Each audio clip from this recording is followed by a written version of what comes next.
Halo selamat siang saudara, bagaimana kabar Anda hari ini? Kami telah menyiapkan sejumlah informasi penting dan juga menarik untuk Anda simak. Di antaranya dari Prabowo Subianto yang kini jadi magnet gagasan koalisi besar untuk pemilihan presiden 2024. Sesuai dengan jajak pendapat terbaru Lembaga Survei Indonesia, Prabowo mengungguli Ganjar Pranowo. Penolakan terhadap tim Israel diduga menjadi penyebab elektabilitas Ganjar menurun hingga 9%. Dan juga harga sejumlah kebutuhan pokok yang terus merangkak naik mendekati Idul Fitri. Bersama saya Harjuno Pramudito. Dan saya Paskali Siswari. Anda menyaksikan Kompas Siang di Kompas TV, independen terpercaya.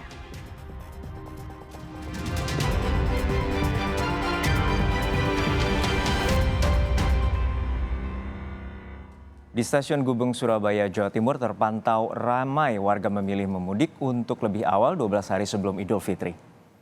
Warga yang akan mudik menggunakan kereta api mulai terlihat. Selain sudah masuk masa libur, juga untuk menghindari kepadatan penumpang jelang Lebaran. Meski peningkatan penumpang belum signifikan, banyak penumpang yang mudik lebih awal. Di masa angkutan Lebaran tahun ini, PT KAI Daops 8 Surabaya menyediakan 591.000 tiket kereta jarak jauh.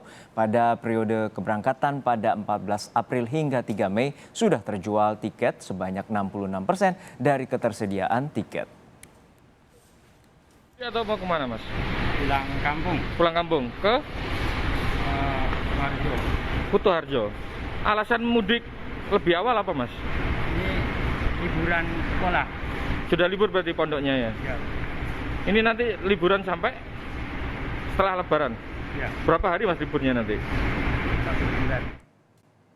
1.900 pemudik asal Kalimantan dan Malaysia tiba di Pelabuhan Nusantara, Kota Parepare, Sulawesi Selatan hingga Minggu sore.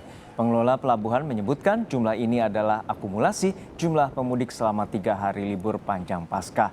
Mencatat ada 1.900 pemudik asal Malaysia dan Kalimantan yang sudah tiba. Para pemudik tiba menggunakan kapal motor Kirana.